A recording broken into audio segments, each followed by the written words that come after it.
ਇਹ ਅੱਖ ਬਣੀ ਐ, ਇਸ ਅੱਖ 'ਚ ਮੋਤੀ ਹੈ। ਡਾਕਟਰ ਤਾਂ ਕਦੋਂ ਦਾ ਆਂਦਾ ਅੱਖ ਬਣਵਾ ਲਓ। ਮੈਂ ਪੈਸੇ ਕੋਈ ਨਹੀਂ, ਪੈਸੇ ਜੋੜਨੇ ਆ। 5000 ਰੁਪਇਆ ਮੰਗਦਾ ਸ਼ਫੀਕ ਲੋਧੀ। ਅੱਛਾ, ਹਾਂ, ਇਸ ਅੱਖ 'ਚ ਮੋਤੀ ਹੈ। ਤੇ ਜੇ ਤੁਹਾਡੀ ਅੱਖ ਬਣਵਾ ਦਈਏ ਤੇ ਜੇ ਇਜਾਜ਼ਤ ਹੋਵੇ ਤੁਹਾਡੀ ਤੇ ਅੱਖ ਬਣਵਾ ਦਈਏ। ਇਹ ਨਾ ਸਮਝੋ ਕਿ ਅਸੀਂ ਪੈਸੇ ਤੁਹਾਂ ਹੀ ਪੈਸੇ ਡਾਕਟਰ ਨੂੰ ਆਪਣੀ ਅੱਖੀਂ ਤੁਸਾਂ ਦੇਣੇ ਨੇ, ਮਤਲਬ ਅਸੀਂ ਅੱਗੇ ਹੋਵਾਂਗੇ ਹੀ ਨਾ।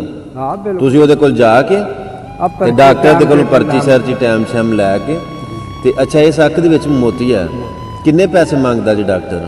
ਆਪਰੇਸ਼ਨ ਦੇ ਸਿਰਫ 5000 ਰੁਪਇਆ ਮੰਗਦਾ, ਬਾਅਦ ਵਿੱਚ 8 ਦਿਨਾਂ ਬਾਅਦ ਦਵਾਈ ਐਨਕ 1000 ਰੁਪਇਆ ਲੱਗਦਾ। ਅੱਛਾ, ਮਹੀਨੇ ਦਾ ਕੋਰਸ ਹੁੰਦਾ।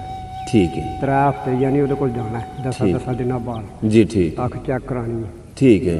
3000 ਉਹ ਤੇ 5000 ਉਹ 8000 ਰੁਪਇਆ। ਬਾਬਾ ਜੀ ਮੈਂ ਤੁਹਾਡਾ ਪੁੱਤਰ ਵੀ, ਮੈਂ ਤੁਹਾਡਾ ਤਾਬਿਆਦਾਰ ਹਾਂ। ਇਨਸ਼ਾਅੱਲਾ ਅੱਲਾ ਸੋਹਣਾ ਖੈਰ ਕਰੇ ਤੇ ਇਸ ਅੱਖ ਦਾ ਮੋਤੀਏ ਦਾ ਆਪਰੇਸ਼ਨ ਕਰਵਾਵਾਂ ਦਾ ਮੈਂ ਤੁਹਾਡਾ। ਤੇ ਉਂਝ ਮੈਂ ਇੱਕ ਤੁਹਾਨੂੰ ਇਹ ਗੱਲ ਆ ਨਾ, ਤੁਹਾਡਾ ਕੋਈ ਮੋਬਾਈਲ ਨੰਬਰ ਹੈ ਕੋਈ?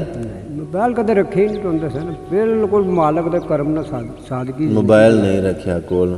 ਬੈਂਕ ਅਕਾਊਂਟ ਹੈ ਜੇ ਕੋਲ ਕੋਈ? ਕੁਝ ਵੀ ਨਹੀਂ, ਬਸ ਆਟਾ ਕਿਲੋ ਲੈਣ ਦਾ ਖਾ ਲਿਆ, ਲੰਮੇ ਪੈ ਗਏ।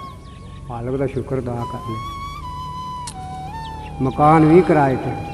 ਮਕਾਨ ਵੀ ਕਿਰਾਏ ਤੇ? ਇਹ ਜਿਹੜਾ 300-400 ਰੁਪਇਆ ਤੁਸੀਂ ਫੇਰੀ ਲਾ ਕੇ ਕਮਾਉਂਦੇ ਬਣਾਉਂਦੇ ਹੋ, ਇਹਨਾਂ ਨਾਲ ਕਿਸ ਤਰ੍ਹਾਂ ਨਿਜ਼ਾਮ ਚੱਲਦਾ ਹੋਵੇਗਾ? ਕਿਸ ਤਰ੍ਹਾਂ? ਬੜਾ ਮਾਲਕ ਦਾ ਕਰਮ ਹੈ।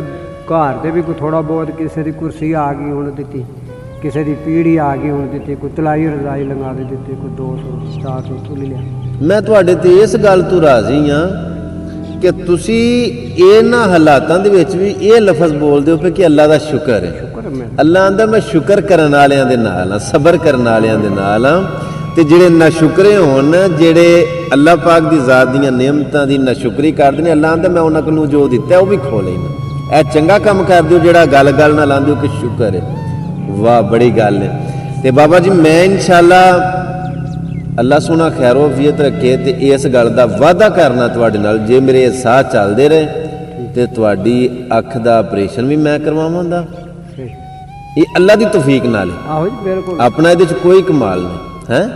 ਤੇ ਦੂਜੇ ਨੰਬਰ ਤੇ ਗੱਲ ਇਹ ਵੇ ਕਿ ਮੈਂ ਤੁਹਾਡਾ ਜਿੰਨਾ ਹੋ ਸਕਿਆ ਮਜ਼ੀਦ ਅੱਲਾ ਦੀ ਕਰਮ ਨਵਾਜ਼ੀ ਦੇ ਨਾਲ ਮੈਂ ਤੁਹਾਡੀ ਖਿਦਮਤ ਕਰਾਂਗਾ। ਟੈਨਸ਼ਨ ਨਹੀਂ ਲੈਣੀ, ਪਰੇਸ਼ਾਨ ਨਹੀਂ ਹੋਣਾ। ਤੁਹਾਡੇ ਹੋਂਠਾਂ ਦੇ ਉੱਤੇ ਅੱਲਾ ਇਸ ਤਰ੍ਹਾਂ ਹੀ ਮੁਸਕਰਾਹਟ ਰੱਖੇ। ਤੁਹਾਡਾ ਘਰ ਬੂਹੇ ਦਾ ਮੈਨੂੰ ਪਤਾ ਲੱਗ ਗਿਆ ਤੇ ਮੈਂ ਇਨਸ਼ਾਅੱਲਾ ਆਪਣਾ ਦਾ ਤੇ ਇਹ ਸਮਝੋ ਕਿ ਤੁਹਾਡੇ ਨੇ, ਇਹ ਕੋਈ ਮੇਰੇ ਨਹੀਂ ਹੈ। ਇਹ ਅੱਲਾ ਪਾਕ ਦੀ ਜ਼ਾਤ ਨੇ ਤੁਹਾਨੂੰ ਚੋਖਾ ਦਿੰਦਾ ਜੀ। ਫਿਰ ਅੱਲਾ ਤੁਹਾਨੂੰ ਬਹੁਤਾ ਦੇ।